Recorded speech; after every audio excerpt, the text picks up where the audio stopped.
Hello, everyone, and it's Matt back for another Real Review. Once again, thank you guys for tuning in, and I'm actually really interested to see how everyone reacts to this because this is the first time that outside of Disney, we are having a live action. It's not even a reimagining; it's a remake. It's a straight up live action remake, and this time it's Universal with How to Train Your Dragon.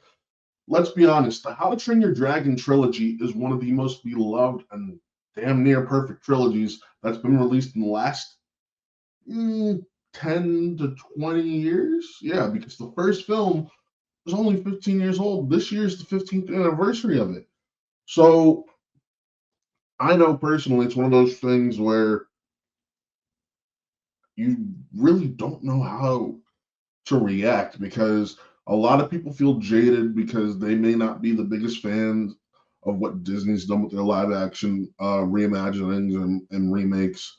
And other people, they just feel like you don't need to remake movies that people consider perfect. And I'm personally, I'm somewhere of the mindset that it doesn't matter if you prefer the animation or not. It's always interesting to see what can be changed, what can be done, what would this story, especially one like this, which lends itself to the idea of a live action film, especially when you consider it's fantasy, it's Vikings, dragons, all that stuff. It lends itself to the idea of what would a live action film look like. And one can argue that while the animation is so, or the animated film is so beloved, if Universal could have made the bet on it being live action the first time, would they? And I think that's the biggest question. Now, me personally, when it comes to this film, I actually really enjoyed it for the most part. There are times where, yes, it does feel flat, but I think something that this film does that allows it to be successful is the fact that it brings back the original franchise director, Dean DeBlois, to actually make this film for your fans. That's something I think is cool. I also think it brings another level because you know it's someone who has reverence for what came before it. The guy made what came before it. He made all three How to Train Your Dragon animated films. So he knows this story inside and out. He also knows what fans are expecting. And with that, you get, you guessed it, a pretty much shot for shot remake.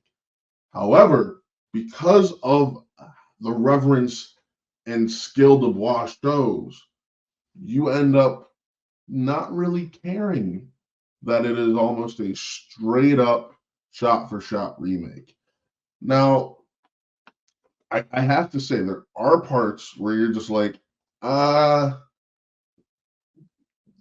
this feels like it's just, it doesn't have that same emotional, but that's going to happen because some things just don't translate well from animation to live action. But that's just life.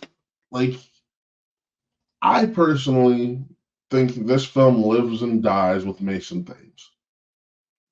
Mason Thames and Nico Parker are your Hiccup and Astrid, and they were absolutely amazing.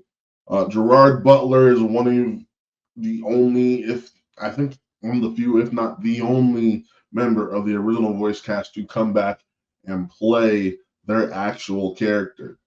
Nick Frost takes over for Craig Ferguson as Gober, and it's just really fun. They do a fantastic job, and I'm just like, all right, we really got something going here.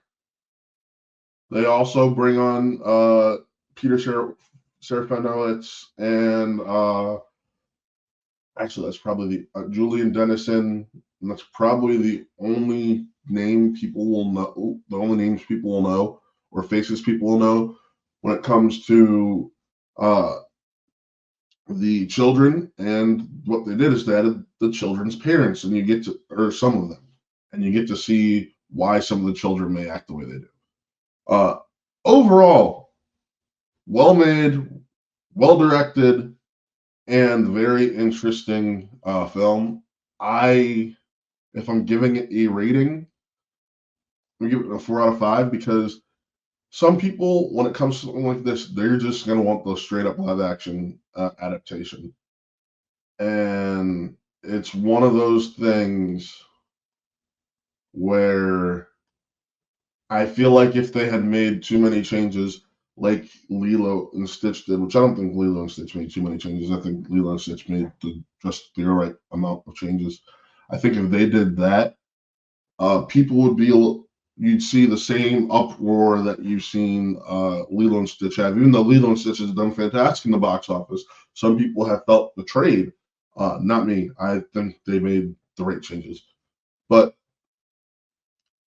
I feel like with How to Train Your Dragon, it risked something along those lines. With that, however, I really dug this film. I think you will too. It starts this weekend, so you can actually start seeing it this afternoon today. And just enjoy it, folks. Enjoy the ride. This is going to be a busy summer. Next week, you'll see reviews for, you'll see a review for 28 Years Later. So it's going to be fun. Also, starting next week, reviews from Metropolis return, so be sure to come back and check that out. My trailer reaction for the last trailer of Superman dropped yesterday, so you can go check that out. And also, as always, remember to check out our sister channel, What Real Gaming, run by my partner Taylor Cleek. And he's taking this week off from the streaming, so but be sure to follow our Twitch also, which is just twitch.tv/WhatReal, like spelled in that top corner there. But with that, folks, signing off, I am Matt, and this is another Real Review. We'll see you next time.